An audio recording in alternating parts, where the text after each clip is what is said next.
Bonjour.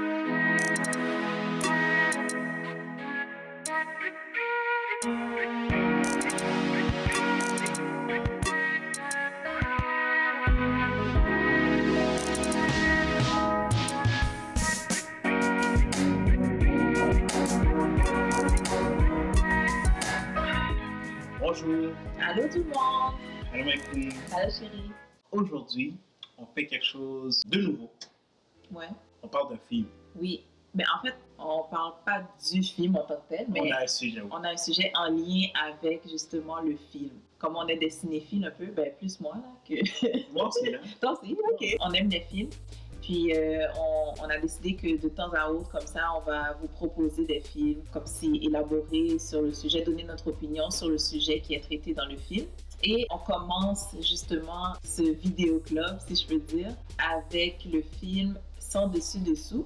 Version française de Inside Out. Yes, c'est sorti en 2015. 2015. Et nous, on l'a vu il y a 3 semaines.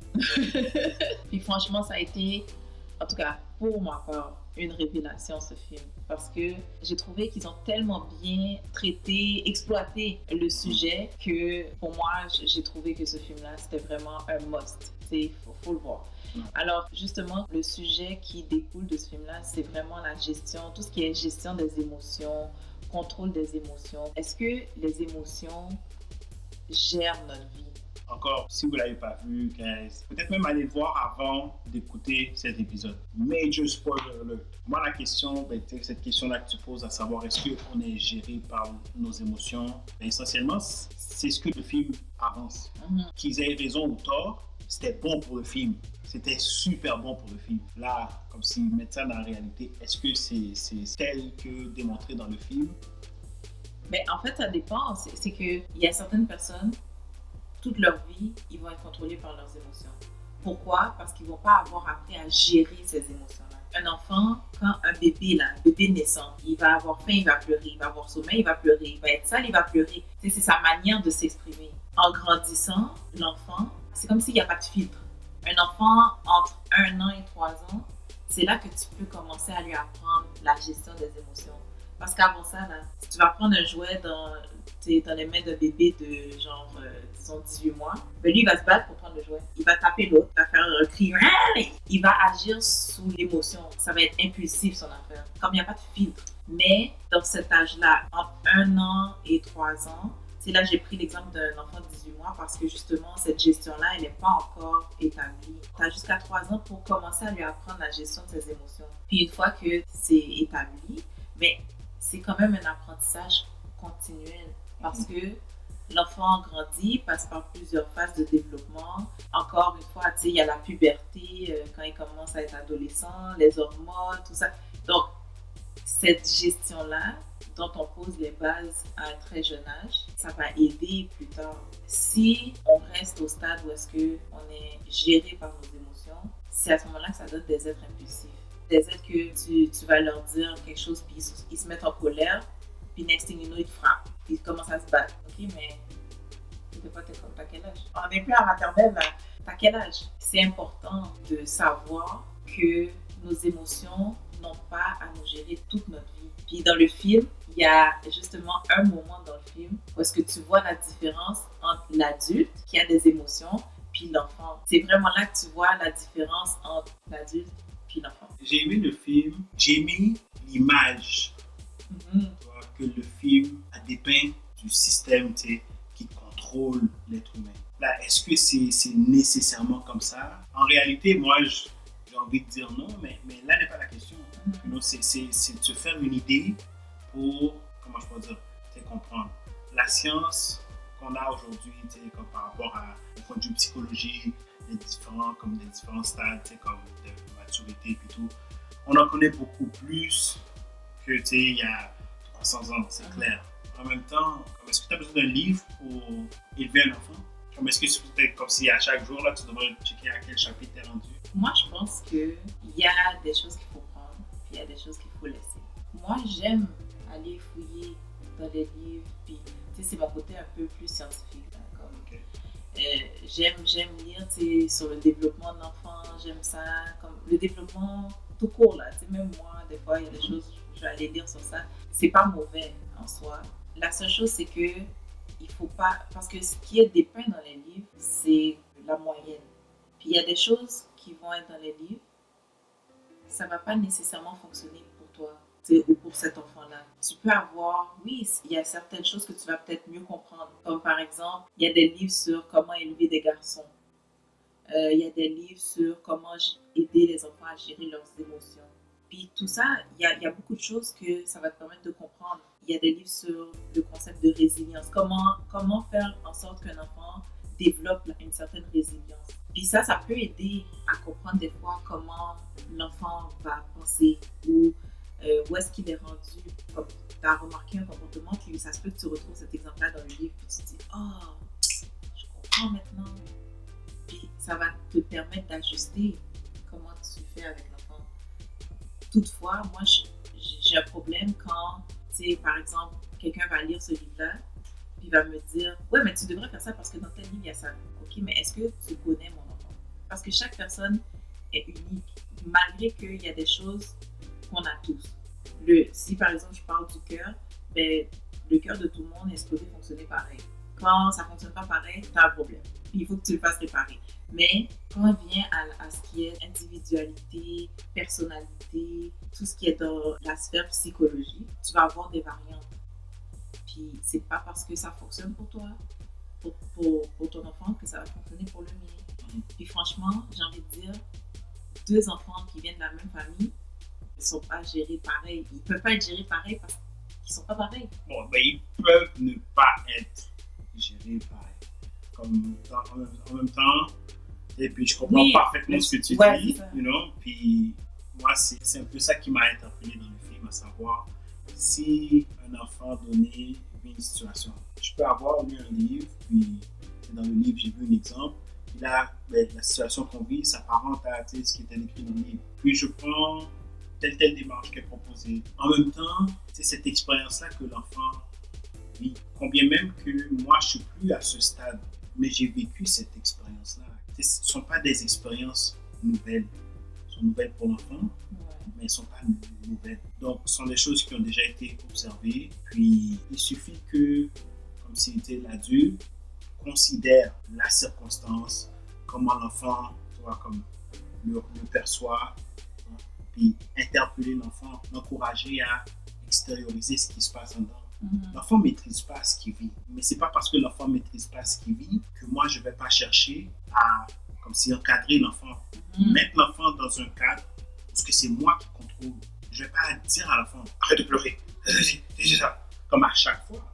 Mais il y a des moments où l'enfant va pleurer parce que l'émotion, comme s'il le pousse dans ce sens-là. Mais que moi, j'ai besoin de faire cet enfant-là comprendre que ce n'est pas vrai qu'à chaque fois qu'il va vivre ça, l'enfant comme s'il devrait avoir recours à cette réponse-là. Puis, même quand tu vois, je le guide dans une autre direction, je sais qu'il ou elle ne va pas comprendre tout de suite, mais c'est à force de répétition que l'enfant va comprendre. Oui, il y a des choses pour lesquelles je peux pleurer. Ouais. C'est correct. Mais il y a d'autres choses pour lesquelles, même quand j'ai envie de pleurer, je dois comprendre que ça ne vaut pas la peine. Ce n'est pas en pleurant là que je vais être satisfait, que je vais... C'est comme tu l'as dit, l'enfant au début, comme si le bébé avait le nouveau-né, automatiquement. Problème, ça c'est normal.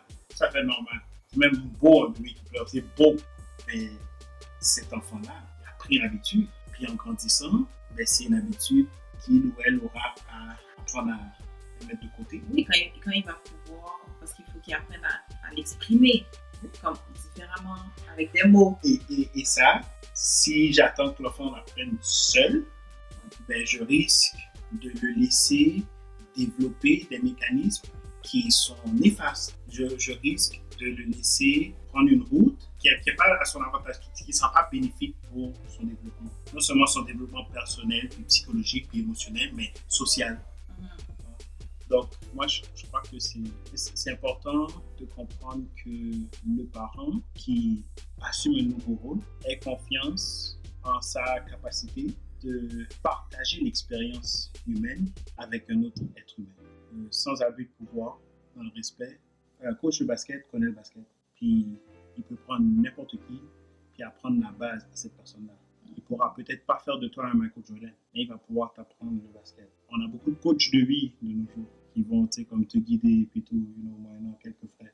Un parent, c'est un coach de vie. Puis c'est à force de parler clairement à l'enfant. C'est pas du jour au lendemain, je répète. Mais toutes les choses que tu veux qu'un enfant apprenne, il suffit de lui dire. Puis l'enfant apprend. C'est une éponge. L'enfant, il absorbe. Puis moi, comme de mon point de vue, je sais que on est vraiment alerte, comme si il faut faire des recherches, il faut l'éducation, il y a beaucoup de livres sur l'éducation. Puis je reviens sur ce point-là parce que dans tout ça, je sens que parfois il y a des choses de base qu'on oublie. Somme toute, même nous, il ne faut pas se laisser gérer par nos émotions. De se laisser guider par les émotions, c'est dangereux. C'est dangereux parce que à ce moment-là, tu agis sous le coup de l'impulsion. Et c'est ça qui va faire en sorte que souvent, tu as parlé d'impatience, abus de pouvoir, ces choses-là. C'est ça qui va donner place à ce genre de comportement. Mais si tu apprends à gérer tes émotions, ben à ce moment-là, c'est déjà un pas dans la bonne direction. Puis comment tu gères tes émotions? Premièrement, il faut reconnaître l'émotion. Il faut le nommer. Souvent, on va te dire comme si, puis ça j'ai lu ça, on va te dire avec l'enfant de faire des grimaces, puis de l'aider à mettre comme un visage sur les émotions. Puis il y a beaucoup de livres comme ça qui vont te donner ça là. Tu vas faire une grimace comme fâchée, puis tu vas dire, c'est quoi ça? Comme, maman, elle est quoi là? Elle est fâchée. Maman est là. Elle est contente. Fait que là, l'enfant, lui, il va reconnaître. C'est comme s'il va associer le faciès avec une émotion. Puis ça, c'est déjà la base parce que dans toute gestion des émotions, ou gestion tout court, il faut reconnaître le problème. Une fois que tu reconnais, OK, je suis fâchée. Maintenant, qu'est-ce qu'il faut faire quand je suis fâchée? Comment je dois répondre quand je suis fâchée? Moi, s'il y a une chose que j'ai aussi retirée de ce film-là, c'est qu'il faut laisser les enfants jouer. Il faut les laisser s'exprimer, il faut les laisser jouer, il faut les laisser justement créer ces souvenirs-là parce que comme il y a des choses que tu ne pourras pas, le temps, tu ne peux pas le rattraper. Puis il y a des choses qui sont nécessaires pour l'enfant de faire pour se développer toujours de manière encadrée. Je dis pas comme... Donc, c'est pas plus fort. C'est encadré. Il n'a pas caché à 3h du matin dans chips, pizza, télévision. Non, c'est clair. Mais justement, un enfant qui n'a pas de cadre, c'est pas mieux. Il n'y a pas de cadre, fait que Il ne faut pas se contrôler. C'est ça. Il n'apprend pas le contrôle. C'est important que l'enfant ait un cadre, autant dans ses comportements que dans ses émotions, pour qu'il comprenne. Tu ne peux pas crier à chaque fois que tu n'as pas ce que tu veux. Ça, c'est pas une façon de réagir. Tu sais, pourquoi tu cries? Qu'est-ce qui fait que tu cries là? Est-ce que tu es en colère? Est-ce que tu es énervé? C'est quoi? Qu'est-ce qu'il y a? Dis-le-moi, parle-moi, explique-moi comme qu'est-ce qui se passe là-dedans. Mm-hmm.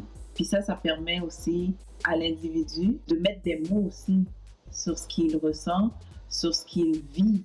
Puis c'est ça qui va faire en sorte qu'il va pouvoir, prendre les outils qui sont nécessaires pour pouvoir justement bien gérer ces choses-là. C'est une question de reconnaissance, compréhension, maîtrise. Ouais.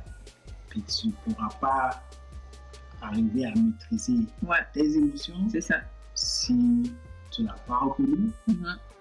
Et même une fois que ça a été reconnu, mais si tu n'as pas compris. Exactement. Exactement. Donc, comme il dit toujours qu'il y a 5 échelons pour arriver à bien gérer les émotions. Comment tu reconnais? Après l'avoir reconnu, tu es capable de nommer l'émotion. Une fois que tu l'as nommé, tu es capable de l'exprimer. Une fois que tu l'as exprimé, à ce moment-là, tu es capable de le comprendre. Puis une fois que tu l'as compris, tu peux développer des stratégies pour gérer l'émotion. Ça se résume pas mal à ces 5 éléments-là quand vient la gestion des émotions. J'ai vraiment trouvé comme que c'est un sujet intéressant parce que moi, je pense pas qu'on est géré essentiellement par nos émotions. On a des émotions, on les ressent, on les exprime, on réagit par rapport à ça. Mais on n'agit pas de manière impulsive. Parce que si j'agis de manière impulsive, quand je suis fâchée, je vais tout casser. Puis quand je suis triste, ça se peut que je casse tout aussi parce que je suis triste. je veux faire mal à n'importe quoi parce que j'ai mal. Mais si je suis en contrôle, ben, quand je suis en colère, là où j'ai envie de frapper mon poing sur la table, ben, je vais pouvoir me dire non, attends, frapper mon poing sur la table, là, qu'est-ce que ça va me donner? C'est comme si pendant que tu vis l'émotion, tu as aussi cette analyse-là. Tu comprends? Parce que tu as ce contrôle-là sur l'émotion. C'est pas l'émotion qui a le contrôle sur toi, c'est toi qui contrôles. Puis franchement, ça c'est un exercice de tous les jours. À n'importe quel âge, tu peux facilement te laisser aller à l'émotion. Mais si tu es éveillé là-dessus, tu peux justement se dire non, non, non, c'est pas toi qui me contrôle, c'est moi qui contrôle. C'est moi qui sais, ok, là, est-ce que je frappe mon poing sur la table? Non, ça va rien me donner. Est-ce que je réponds tout de suite? Ah, peut-être pas. Est-ce que je reviens là-dessus demain? Tu sais, je trouve ça vraiment fascinant de voir à quel point souvent on va nous dire, ben, cette personne est tellement émotive, c'est tellement émotionnel. Je comprends. Ouais, je comprends qu'il y a des situations que, comme tu vas sentir que tu vas te laisser aller à l'émotion. Comme si les larmes étaient la seule émotion. C'est ça. Et c'est pas le cas. C'est pas le cas, il y en a d'autres. Il y a une panoplie d'émotions. Quand tu regardes, quand tu envoies des textes, puis tu vois les emojis les plus utilisés, bonhomme sourire, le bonhomme fâché rouge, là, le bonhomme qui pleure, comme c'est tellement, il pleure de joie, là, comme tellement il rit, puis le bonhomme triste. Puis parfois, bon, il y a le bonhomme qui pleure à chaudes larmes, là, mais il y a une panoplie d'émojis, là. Il y en a plein. Et puis c'est pas tant utilisé parce que c'est vraiment ces émotions-là, c'est que les gens, ils sont familiers à ces émotions-là. Mais il y en a d'autres. Je pense que c'est important de les considérer également pour pouvoir être équilibré. Parce que si à chaque fois que je te dis quelque chose, là, toi, tu réponds d'une manière, puis je suis comme, t'es fâché? T'es comme, non, je suis pas fâché. Ah oui, ça me fâche. Non, je suis pas fâché. Je peux être contrarié. Contrarié, c'est pas fâché. C'est ça, il faut faire la distinction entre ces différentes émotions.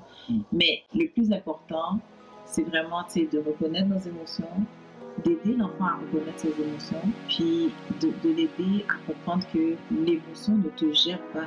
C'est toi qui as le contrôle sur ça. Donc, vis ce que tu arrives. Moi, je dis pas de garder tout en dedans. C'est pas ça. Mais tu vis l'émotion de manière à ce qu'elle ne te détruise pas. Ça, c'est la base de la santé mentale.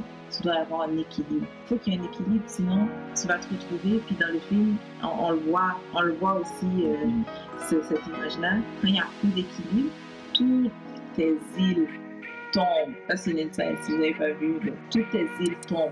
Tu dois pouvoir être équilibré. Donc, ça conclut notre émission pour aujourd'hui. Si vous avez aimé cette vidéo, n'hésitez pas à commenter, partager et à vous abonner pour ne rien manquer. Bye!